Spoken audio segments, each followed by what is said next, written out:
Gemini, April's energies are here. Let's have an aligned astro chat about it.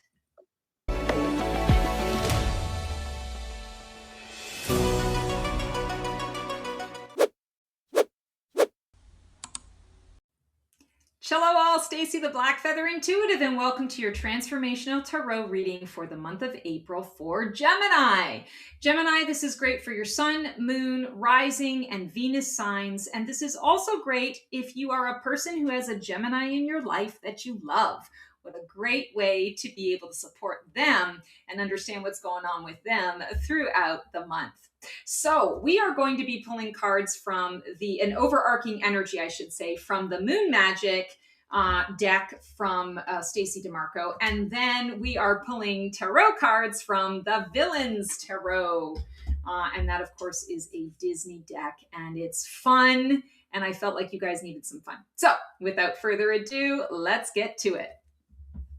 Okay, so as I am shuffling up our overarching theme for you guys, just so excited to be sharing that YouTube has finally found me worthy enough to be able to share some memberships. So feel free to click the join button and check out how you can become a fabulous Phoenix with me. And let's keep the conversation going and go a little deeper. It's a little extra support if you are resonating. Okay, I choose to nourish myself and enrich my life. All right, so April is a month, Geminis, where it really is about putting your needs first.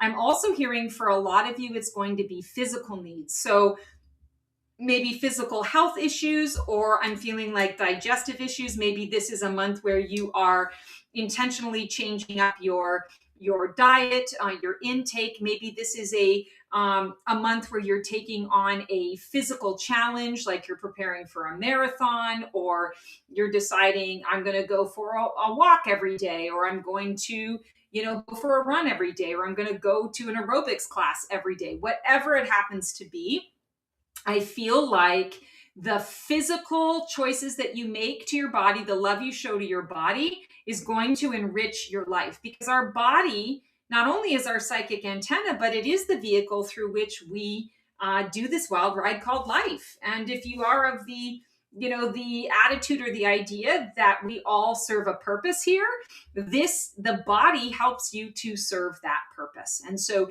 if you're looking for more enrichment, it's about wholeness, right? It's the physical, the mental, the emotional, the energetic, the spiritual, the financial. It's all of it. And so I feel like I choose to nourish myself and enrich my life. Okay, so where are you right now in your transformational journey? What part of you is shifting, rising, or dissolving? Ooh, is that the one? No, that's the one. Okay, let's check it out. Ooh, Two of Coins. A juggling act. I really feel like this is you juggling your emotional state with the physical environment around you. A lot of you, now this is a general reading, so take what works for you, Gemini, leave the rest behind. But I'm really feeling like a lot of you have been just feeling like life throws you shit that you're like, okay, was that even necessary? Like, I'm still in the process of dealing with this, and now you're throwing this on me at the same time, and then a little bit of this too. Like, does it all have to come at once? And I feel like with this Two of Coins energy, it's important that you understand that it's coming at you so that you can determine what is yours to deal with and what is yours to release and walk away from. And I feel like that's the challenge. You're so used to just kind of picking up and taking charge, or finding the solution, or creating the situation that is going to move things forward. And I feel like this month the Two of Coins is coming up, and all of these things are coming up so that you can be a little more discerning and just simply say, I'm out. Like, this here and no further. I'll do this, but I'm not going to do this. Or, yeah, this is mine, but this is not mine, and I'm not going to handle it, or I'm choosing not to engage with it. I do feel a lot of like boundary setting that you're going to be taking. And for some of you, the people around you may not understand it, because I do feel that you're, to a certain extent, kind of at the end of your rope. And so I would also caution you to be aware of the words you use and the tone of voice that you use in delivering those words. If you don't want to run into trouble where you're hurting somebody, or, like, not that you want to hurt somebody, but just accidentally hurting somebody with your words or your tone, or that you are, creating situations where you're leaving a bad first impression, or doing things that it's going to take a lot to kind of undo it, or to bring it back around. So you can be stressed, absolutely. You can acknowledge that this wild ride called life is a little too much for you right now, but I would caution you in the ways that you are expressing that with other people. Just take a little extra step to just kind of, I would say it's even less about the words and more about the tone. So watch the tone that you're delivering that information with. Catalyst, what's fueling or hindering your transformation? And is it resistance or rocket fuel? So we've got the Eight of Cups. Oh, Gemini, I feel like you guys are just so over it.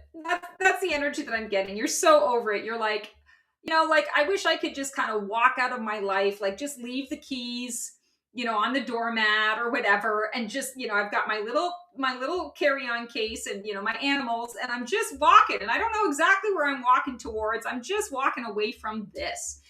And while some of you may actually be considering this, like a big lifestyle change, or walking away from a job, or walking away from a circle of friends, I would say to you, the sentiment is sound. It's smart. It's definitely echoing the truth that your soul is feeling. But again, just like the Two of Coins, watching your tone, I also feel with the Eight of Cups, it's not walking away from an emotional perspective or from a state of overwhelmed emotion, because there may be a little regret, or you may have some residual where you'd have to like come back and clean some things up, or get some things that you forgot, and then start the journey all over again. Not saying that the walking away is bad or wrong. In fact, I feel like it's exactly where you need to be. But I do feel like it's really important that you feel the thing, then step out of what you're feeling and evaluate, why am I feeling this? And what do I really want to get out of it on the other side? And then when I'm determining what that is, then I can go back and create the steps that are going to make the most sense for me. Because you don't want to walk away, have to start this journey, come all the way back to pick up whatever, or to wrap things up and then start the journey over again. You want to avoid that. Once you're gone, right? So I feel like this is, just taking the time to tie up loose ends, to be really clear with, what it is that you're wanting to get out of this. Interesting. Deep root. What deep belief, wound, or soul contract is driving this transformation under the surface? So, Six of Wands. Gemini, it's not like you feel like you never get a victory, but I almost feel like it's been a while. Like you're looking at it and you're going, when is the merry-go-round going to stop for me? When am I going to get my cookie? When are things going to slow down so that I can actually stop and smell the roses?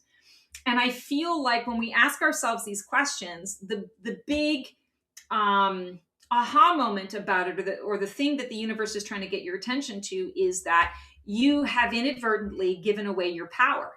If you're even asking those questions, it's because you've forfeited or surrendered your sovereignty.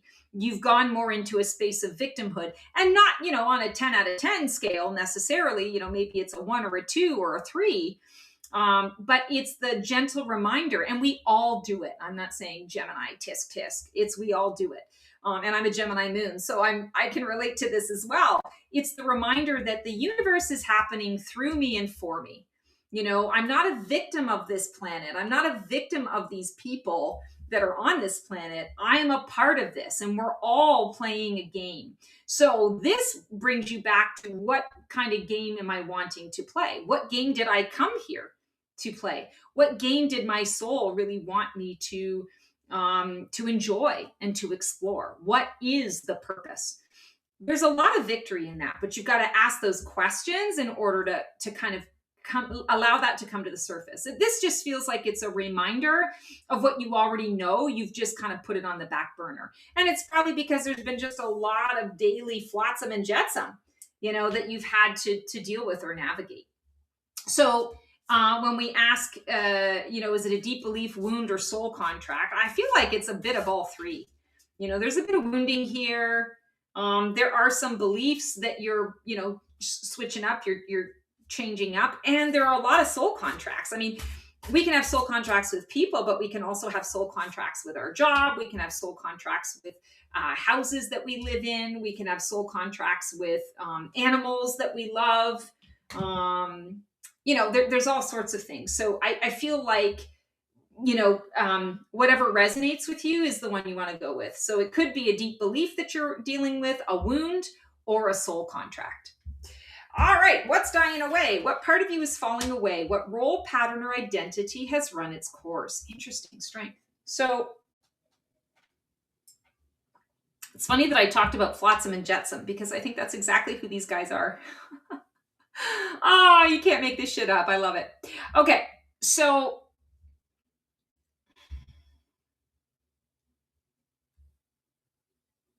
I really feel like I'm going to talk about it from the flotsam and jetsam perspective rather than the actual strength card itself, and hopefully it'll make sense. I feel like what is dying away is your focus, or the idea that you have, that you need to put your focus to certain things that are in your external environment. And some of this just comes from our humanity, right? Like you live in a home, and so if the roof leaks, you're responsible for, either calling up the landlord to fix the roof, or it's on you to call a roofing company to get someone out to fix the roof, and then you've got to pay for it, right? It's a human experience to have to deal with the flotsam and jetsam of life. But I do feel that April is bringing about an opportunity for you to kind of elevate beyond it, to rise above it. It's still going to be there. I wish I could tell you that it wasn't. It's still going to be there. Flotsam and jetsam aren't disappearing. They might go, hiding under a seaweed or a rock or in a cave for a particular period of time, but eventually they're going to come out, because that's their purpose. Their purpose is to create a bit of chaos, to ruffle feathers, to shift some things up, to keep things not on solid ground. But there is deep purpose in that, because it builds strength, it builds character, and it also gives you the opportunity to choose what you want to put your focus to. And that's exactly what I feel this card is coming up with. So the flotsam and jetsam is still going to be there. That's not dying away. What's dying away is maybe it's your attachment to it, or the idea that it's yours to fix or yours to deal with, that you've got to be there. It's in your environment, so therefore you need to deal with it. I want to say maybe not. This is the time to explore what it would look like if you didn't deal with it. And PS and FYI, I mean, if it is like a leaky roof, I'm not suggesting that you don't deal with the leaky roof. I'm suggesting that maybe the way that you've dealt with leaky roofs in the past is you've gotten the ladder and the flashlight and the tools, and you've gone up on the roof yourself to try and figure it out. Maybe this is the time to say, I'm not going to do that. I'm actually going to, hire somebody who they're the expert and they can figure it out. They can deal with it, so that I free up my time to be able to put my focus to other things that are more important to me. Yes, this is important, but it's not important enough that I've got to be the one to fix it. So I feel like that's kind of what's coming through there with that strength card. Highest Phoenix potential. What can rise from the ashes? What is your soul calling you toward? This is your breakthrough energy. Interesting. King of Swords.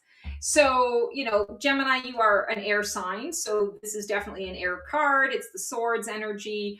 It's communication. It's the height of communication. It's also the height of some legal matters. I'm feeling that if it resonates with you, if there are some legal matters, I feel that they fall in your favor at this time in this particular month. So that's going to be something exciting for you to look forward to and to keep in mind. But I'm also feeling here that this, by not getting stuck in your head, by doing all of this stuff, it's going to free up your mental space for extreme clarity, for the purity of thought. It's not so jumbled, right? You've gotten rid of the flotsam and jetsam. And through the getting rid of that, or to rising above it, you're now able to see very clearly what those next steps are. King energy is all about leadership. And so I definitely feel that your soul is calling you into a different level of leadership. This can be leadership on a personal level. I want to say within yourself, leading the charge over your inner child, for example, or if you are dealing with certain addictions or vices, the healthy part of you is the one who's steering the ship rather than the ego part of you that's steering the ship. I feel like there's a kind of a leadership thing. And then of course in the physical, this can also be a literal message that you're stepping up into a leadership role, and whether it's being given to you or whether you've worked towards it, or you've reached out for it, and now it's your time. It's important for you with this King of Swords to own it. Step fully into it and own it. You don't have to go into it from an ego perspective, ultimate cosmic power, but you do need to own it. You need to claim it. If you go in under confident, I feel like, not that it's going to fall apart, but it's not going to go exactly the way you want it to go. You're going to have a lot of fits and starts before you find your flow. And I'm hearing that you don't need to have those fits and starts. Just go. Like, believe that, okay, I got this for a reason, and I don't care what all of the pomp and circumstances around it. I'm just going to do the job. I'm just going to stand in the leadership in the best way I know how. And we'll see how the cookie crumbles. So stepping into that, that's the highest Phoenix potential. That is the breakthrough energy. Love that for you. Okay, what's emerging just around the corner? What energy or experience is coming in to support the next phase? Interesting. 4 of Wands. Okay. So a little more established foundation, a little more grounding, feeling more grounded in the body. I choose to nourish myself and enrich my life. Not running away from the body. Being appreciative of the body and what it brings, what it represents for you, what it brings into your life. Also, this is the card of graduation, up leveling. And I feel that this is what all of this has been happening for you in order for you to realize that this is an option, that this is a possibility. If you didn't walk this path in the way that you've been walking it for the last, several months, you would not know that this existed. So it's acknowledging that everything that has come up to this point is so that you could be prepared for this opportunity to up level. And that's why that King of Swords is there. Standing in leadership, claiming that leadership, claiming your confidence in that leadership or your sovereignty in that leadership allows you to graduate, allows you to up level. And anyone who up levels, yeah, you've worked towards it, but you're not up leveling because you're at the end of that level. You're up leveling because you're at the beginning of that level. So there's going to be a learning curve with that too. Be excited about that learning curve. That learning curve is important. It's not the bane of your existence. It's that you're where you're supposed to be. You're at this level because you're going to learn through the process of doing. And you're not going to know everything. You know enough to get you started, to establish the foundation. But you're not supposed to know it all. And nobody expects you to. And if they do, they're wrong. There's the judgy me saying they're wrong.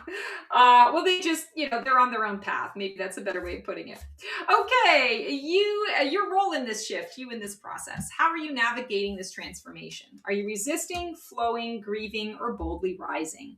So it's very much for you about being in gratitude. And I feel like you're flowing. When you finally step into this realization that I don't have to be, juggling all of these things, that I can focus on what I need to focus on and I can let go of the rest.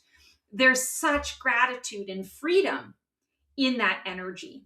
And what we're looking at here is actually like the king's robes. But what I'm seeing here is a body of water that, there are 2 shores. There are gems or treasures along the shore. and, maybe some mountains or something here. And then there's this river, right? This river that is running through it. And so I'm drawn to the river because with this nine of coins, it's a card of gratitude. It's also a card of recognizing the accomplishments. I always like to say this is the piano player who's reminiscing about when they started their journey and how they were just, chicken pecking on the piano, maybe just, whatever, but finding a love for it and taking lessons and improving. And then over time, getting to the point where they're at now is they just got paid $10,000 to perform at Carnegie Hall, for example. So there's a level of acknowledgement of success here, but it's acknowledgement of success not from the, I'm awesome, I rock, and everybody needs to bow down to me, but more so from the internal knowing, the internal pride of, I've put a lot of work and effort into this, and I've enjoyed the journey, and I'm now enjoying the fruits of my labor. I'm now enjoying where I'm at right now at this particular layer and level. So I definitely feel that you're flowing. Definitely feel that you're flowing. And it's flowing with an emotional space. And, a river has a current, and the current goes one way. So you're going with the current, you're flowing. There's no resistance here. There's just acknowledgement. And that feels really nice. Circles of support. Who or what is what is influencing your transformation right now? And is it positive or negative? Ooh, so Flotsam and Jetsam and Ursula, their sea witch, is coming through. So Queen of Cups. So it's interesting. I think the Queen of Cups has come through in both the Aries and the Taurus readings. So that's kind of interesting. That must also be a collective energy that we're in. But in terms of you guys, so when we talk about this support system, circles of support, I feel like when we look at Ursula, the character Ursula, and I happen to know it because The Little Mermaid is, long been one of my favorite Disney movies of all time. She is jealous. She doesn't stand fully in her own power. She seeks to take power from others in order for to have them, right? She's a collector. She collects things, but she doesn't really tap into her, or maybe she does tap into her own zone of genius. Her own superpower maybe is that she's a collector, but she collects things by taking them away from another person and thrives on that energy, versus maybe as a collector you could offer to buy that thing or showcase that person that you're a collector of these fine things, and you're helping them to share their zone of genius at the same time as you're able to share with it as well. This is what I feel you're diving into this month. Is there's a part of you, as there is in all of us, that says, wouldn't it just be easier if I could just take what it is that I wanted, or take what it is that I needed, or that I could just collect the things that I want without having all of the flotsam and jetsam, the hoopla. But again, if we recall, you're rising above the flotsam and jetsam, which allows you to step into a different frequency. And I feel like you're really exploring okay, well, I'm choosing not to be Ursula, but maybe I can be Ursula's twin. Maybe I can be Ursula's doppelganger, which is actually the person who is the supportive one, the empowering one, the one that says, I love what you have to offer. I'm good at this, but not at that. I'd love to showcase your work to my friends. Come do a concert with me, a piano concert. Come do a concert with me, wherever that was. This Queen of Cups also, I feel when we talk about circles of support, it's really indicating to you where your emotions are right now. Are you comfortable with where your emotions are? And if the answer is no, if you're feeling uncomfortable in your own skin, in your own body, you want to take a look at what you're feeling about yourself and your choices.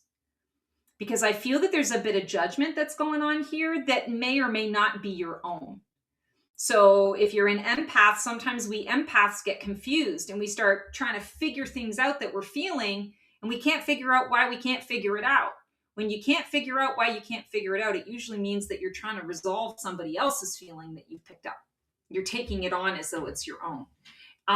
So I would encourage you guys to really look at how you feel about particular situations and circumstances in your life, and go into the space of, okay, yeah, I acknowledge that it would just be a lot easier if I could do the things that I really wanted to do, but it's not polite. It's not, societally acceptable. It's not the right thing to do, whatever. So then how can I shift the perspective to be able to make this work for me? Interesting. Hopes and fears. What are you dreaming of becoming, and what scares you about actually doing it?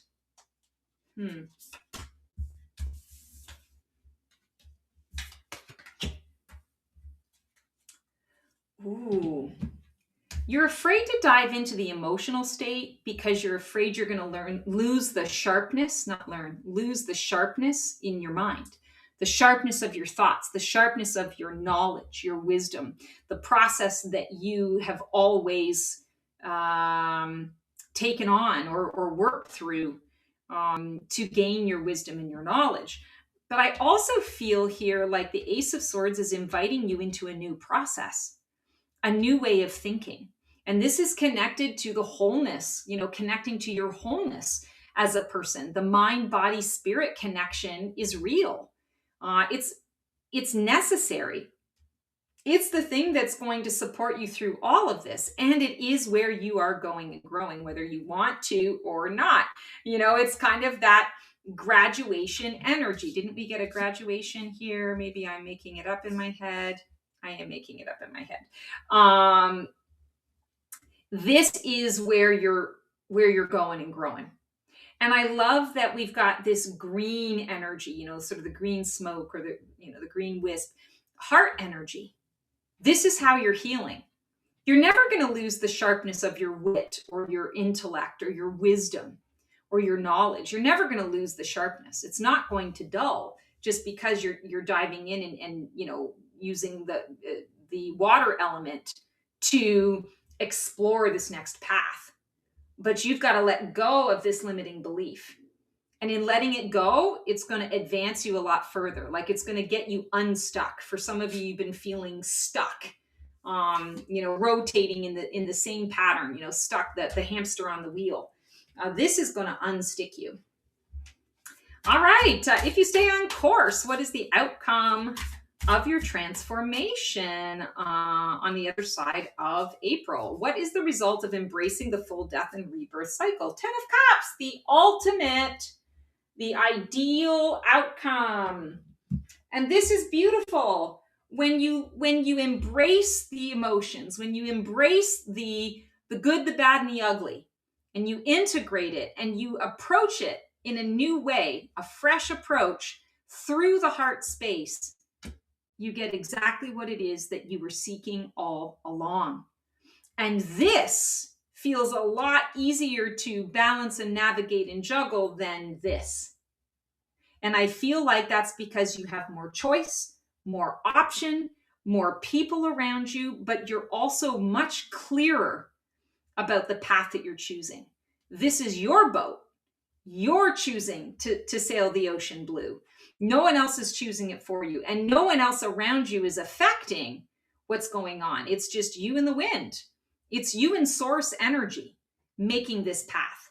Others are going to witness and watch and participate, but they're participating based on your requirements, based on what you are allowing in and what you are not allowing in or no longer allowing in. This feels really good. I just want to point out as well, we have the Ace of Swords, which is a 1 or a 0 energy, which is new beginnings. And then the 10 of Cups is new beginnings based on an already established foundation. And so I think that's really important that we've got that new beginnings energy at the end of the reading, which means at the end of April, you are going to be on a fresh start and you're going to be confident in taking that fresh start and walking the path, taking those first steps. Oh, I love that for you, Geminis. All right, so that is your transformational tarot for the month of April. As always, if you need some support, guidance, direction, clarity around anything going on in your journey, click on the link below, book a session with me. I would love to be of service in that way. Otherwise, like, subscribe, share this video with anyone that you feel could benefit from this type of guidance. Always trying to grow the channel so that I can reach as many people out there as need help and assistance in this way. Until I see you for another episode of Black Feather Couture, Divining a VIP Life, sending you lots of love, lots of support. We'll see you on the flip side, and transform well.